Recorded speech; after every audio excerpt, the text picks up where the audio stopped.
C'est à Récolène que démarre ma troisième étape.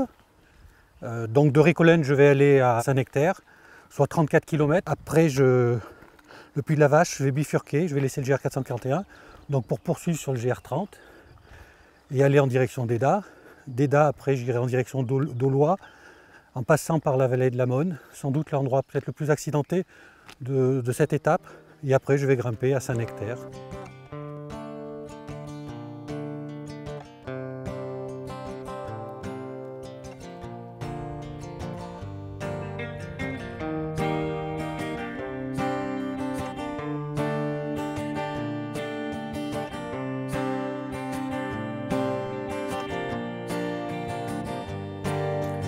Down beyond the back fence where the guns stand tall, the land slopes. J'étais agréablement surpris par le lac d'Eda dans la mesure où c'est vrai que c'est un lac extrêmement touristique. L'avantage de ce flux touristique, c'est qu'il est extrêmement bien aménagé. J'ai découvert qu'on peut effectuer le tour du lac à travers un chemin bien aménagé, y compris avec des passerelles en bois, et qui donne une vue sur le lac que je ne soupçonnais pas. C'est-à-dire que, comme tout le monde, je connaissais la plage principale et la vue finalement assez plate qu'on a sur le lac. Alors quand on effectue le tour du lac, on a des angles de vue et sur le lac lui-même et sur la chaîne des puits. Et le lac prend un caractère sauvage qu'on n'imagine pas au départ.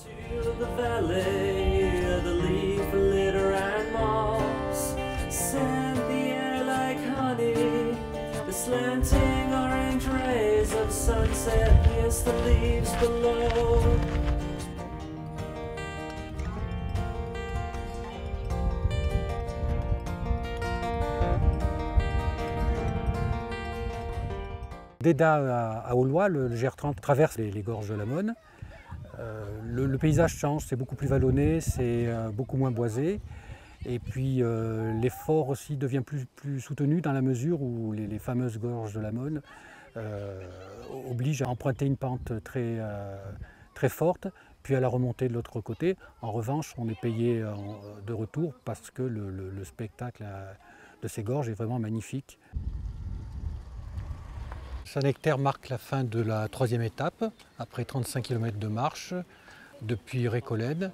Saint-Nectaire est réputé évidemment pour son fromage, mais aussi pour son église datant du Moyen-Âge, dans laquelle on peut admirer une Vierge en Majesté ainsi qu'un buste de Saint-Baudim datant du XIIe siècle.